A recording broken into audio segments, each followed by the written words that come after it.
বন্যা পরিস্থিতি দেখা দিলে নিরাপদে থাকার পাশাপাশি খাদ্য সংরক্ষণও একটি জরুরি বিষয়। এ সময় সবচেয়ে বেশি সংকট দেখা দিতে পারে খাবার ও বিশুদ্ধ পানির। তাই আগে থেকে এই দুর্যোগ মোকাবেলায় প্রস্তুতি গ্রহণ করা উচিত। আমরা সচেতন হলেই এই সংকট থেকে মুক্তি পাওয়া সম্ভব। চলুন জেনে নেওয়া যাক কোন খাবারগুলো সংরক্ষণ করবেন। চাল, ডাল। বন্যা শুরু হয়ে গেলে এক স্থান থেকে আরেক স্থানে চলাফেরা করা অনেক সময় কষ্টকর হয়ে পড়ে। তাই আগে থেকেই চাল সংরক্ষণ করে রাখতে পারেন। চিড়া, মুড়ি, খই। এই শুকনো খাবারগুলো দীর্ঘ সময় পেট ভরিয়ে রাখতে সক্ষম। তাই বন্যার আগে শুকনো খাবার হিসেবে চিড়া, মুড়ি, খই সংরক্ষণ করুন। আলু। সম্ভব হলে শুকনো স্থানে আলু সংরক্ষণ করুন।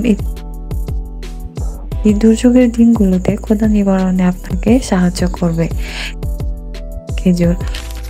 শুকনো ফলের মধ্যে খেজুর সংরক্ষণ করতে পারেন। এটি সহজে নষ্ট হবে না এবং আপনাকে দ্রুত শক্তি দেবে। বিস্কুট। বিভিন্ন রকম বিস্কুট সংরক্ষণ করতে পারেন। বাদাম।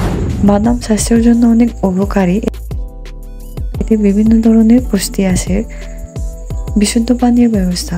বন্যার সময় সবচেয়ে বেশি সংকট দেখা দেয় বিশুদ্ধ পানির। শুকনো খাবারের পাশাপাশি বিশুদ্ধ পানির ব্যবস্থা রাখাও জরুরি। স্যালাইন।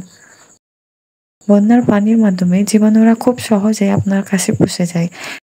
তাই পর্যাপ্ত স্যালাইন সংরক্ষণ করুন। ওষুধ। প্রাথমিক চিকিৎসা দেওয়ার সরঞ্জাম ও প্যারাসিটামল ধরনের ওষুধ সংরক্ষণ করতে পারেন, কারণ এ সময় এগুলো দরকার হতে পারে।